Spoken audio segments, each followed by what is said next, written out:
கொஞ்சம் அவுட்டேன் வந்துக்கிறோம். இது அம்மா என்னதுமா? வீரபாண்டி விரிவு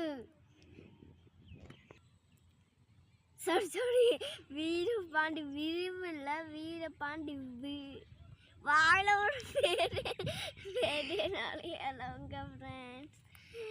ஓகே, இந்த இடையெல்லாம் உங்களுக்கு நான் இப்போ சுற்றி காமிக்க போகிறேன். வாங்க சுற்றி காமிக்கலாம். இங்கே பாருங்க, அது காடு மாதிரி இருக்கு. ஒரு வீடாக தான் இருக்கும், ஆனால் அது ஃபுல்லாக தென்னை மரமாக இருக்கு.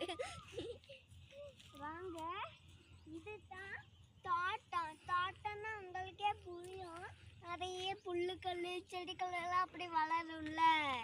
நெக்ஸ்ட் நம்ம என்ன பார்க்க போறோம்னா வாங்க பார்க்கலாம்.